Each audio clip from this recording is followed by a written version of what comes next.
नमस्कार, मैं हूं पीयूष शर्मा और आप देख रहे हैं नेक्स्ट न्यूज नेशन। अब बात करते हैं वैश्विक हिंदुस्तान की। तो देखिए, आज हम वैश्विक हिंदुस्तान में भारत की बात करेंगे। भारत की ये बात करेंगे कि जिसमें भारत के जो मेड इन इंडिया प्रोजेक्ट है, जो प्रधानमंत्री मोदी ने जब से 14-14 में बीजेपी की सरकार बनी है, तब से देखिए कि मेड इन इंडिया पर काफी जोर दिया गया। उसी के तहत आप देखिए कि यहाँ पे भारत की वायुसेना को जो मजबूती मिली है, आज हम उस पर बात करेंगे। और कैसे आप देखें कि भारत की जो वायुसेना है, उसकी मजबूती का देखिए कायल अमेरिका हो रहा है, फिलीपींस हो रहा है, इंडोनेशिया हो रहा है। काफी ऐसे तमाम जो विदेश है जो भारत को सराहना कर रहे हैं, भारत के तेजस की सराहना कर रहे हैं। जी हाँ, आज हम बात करेंगे उस तेजस की जिसने देखिए भारत का वायुसेना की जो ताकत है वो 2 गुनी बढ़ा दी है। साथ ही साथ भारत को एक विश्व पटल पर लाकर ऐसा खड़ा कर दिया जिसमें अब भारत की जो ताकत है वो काफी बढ़ गई है।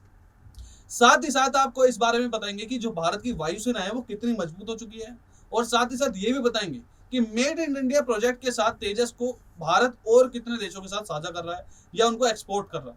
देखिए हमारी एक खास रिपोर्ट। तेजस कई देशों की पहली पसंद। भारत में बना हल्का लड़ाकू विमान तेजस कई देशों की पहली पसंद बनता जा रहा है। मलेशिया के बाद अर्जेंटीना, ऑस्ट्रेलिया, मिस्र, अमेरिका, इंडोनेशिया और फिलीपींस ने तेजस को खरीदने में दिलचस्पी दिखाई है। मलेशिया ने अपने लड़ाकू जेट कार्यक्रम के लिए चीनी JF-17 के मुकाबले तेजस MK-1A को खरीदने का फैसला लिया है। हिंदुस्तान एरोनॉटिक्स लिमिटेड यानी कि हल ने रॉयल मलेशियन वायुसेना को RAF का जवाब दिया है। इसके बाद HL को जल्द ही तेजस का पहला एक्सपोर्ट ऑर्डर मिल सकता है। JF-17 के बारे में भी तकनीकी जानकारी जुटाई। रॉयल मलेशिया वायुसेना अपने लड़ाकू जेट कार्यक्रम के लिए काफी दिनों से लड़ाकू जेट खरीदने की जुगत में है। इसके लिए मलेशिया ने भारत LCA तेजस के साथ साथ चीन पाकिस्तान मूल के लड़ाकू विमान JF-17 के बारे में भी तकनीकी जानकारी जुटाई थी। JF-17 विमान LAC के तेजस मार्क 1A के मुकाबले सस्ता था, लेकिन वह तेजस के तकनीकी मापदंडों और भारत की पेशकश से मेल नहीं खा सका।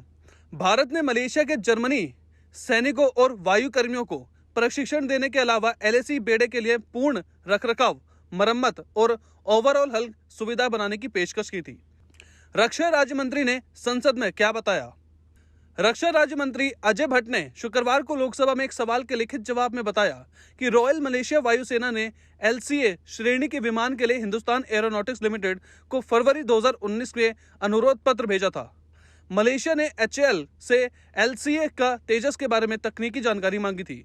इसके बाद HL ने अक्टूबर 2021 में रॉयल मलेशिया वायुसेना की निविदा पर RPFP का जवाब दिया था। उन्होंने संसद को बताया कि फिलहाल मलेशिया को 18 फाइटर जेट लीन ट्रेंड लाइट कॉम्बैट एयरक्राफ्ट की प्रारंभिक आवश्यकता है। इस पर HCL ने LCA तेजस द्विन सीटर यानी कि 2 सीटर वेरिएंट की पेशकश की थी। इसके अलावा अर्जेंटीना, ऑस्ट्रेलिया, मिस्र, अमेरिका, इंडोनेशिया और फिलीपींस ने LCA विमानों की रुचि दिखाई। सरकार ने पिछले कुछ वर्षों में कई नीतिगत पहल की है और देश में स्वदेशी डिजाइन, विकास और रक्षा उपकरणों के निर्माण में को प्रोत्साहित करने के लिए सुधार किया गया, जिससे उनके उत्पादन का विस्तार हुआ। अर्जेंटीना को 12 हल्के लड़ाकू विमानों की जरूरत है, जिसके लिए अर्जेंटीना को केवल 2 प्रस्ताव चीन और HL के आश्रय पत्र मिला है। शुरुआत में माना जा रहा था कि ये भी JF-17 का बनाम तेजस मुकाबला बन गया है, लेकिन HCL ने इस मामले को तेजी से आगे बढ़ा रहा है। HCL को तेजस की 50 से अधिक प्रणालियों और उप प्रणालियों के बदलने की आवश्यकता होगी, जो यूके की फर्मों जैसे BS सिस्टम, कोवम और मार्टिन बेकर द्वारा आपूर्ति की जाती है। HCL विमानों की लागत पर काम कर रहा है और नवंबर के अंत तक अर्जेंटीना के लिए विमान के दाम फाइनल होने की उम्मीद है। रक्षा मंत्रालय ने शुक्रवार को कहा कि अर्जेंटीना, ऑस्ट्रेलिया, मिस्र, अमेरिका, इंडोनेशिया और फिलीपींस इन 6 देशों के सिंगल इंजन तेजस फाइटर जेट को खरीदने की अपनी दिलचस्पी दिखाई है।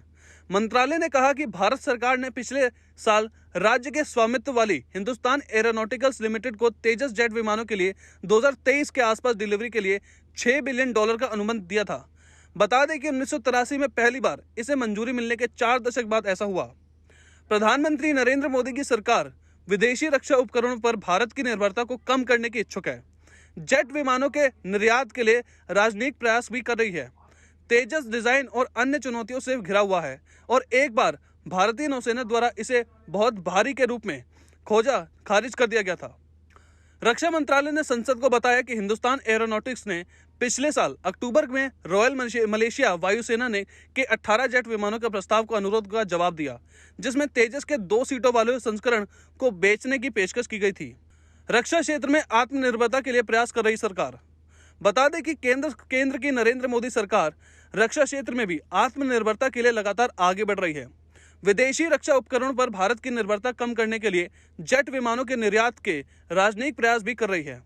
तेजस डिजाइन और अन्य चुनौतियों से घिरा हुआ है और एक बार भारतीय नौसेना ने इसे खारिज भी कर दिया था। हालांकि रक्षा मंत्रालय ने अब संसद को बताया कि हिंदुस्तान एरोनॉटिकल ने पिछले साल अक्टूबर में रॉयल मलेशिया वायुसेना के 18 जेट विमानों के प्रस्ताव के अनुरोध का जवाब दिया, जिसमें तेजस के 2 सीटों वाले संस्करण को बेचने की पेशकश की गई थी।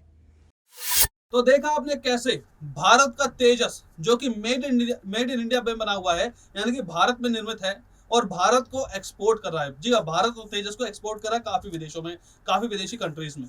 और इससे देखिए कि भारत का तो एक्सपोर्ट बढ़ेगा ही, साथ ही साथ भारत की अर्थव्यवस्था भी काफी मजबूत होगी, साथ ही साथ भारत की जो वायुसेना है वो भी मजबूत होगी।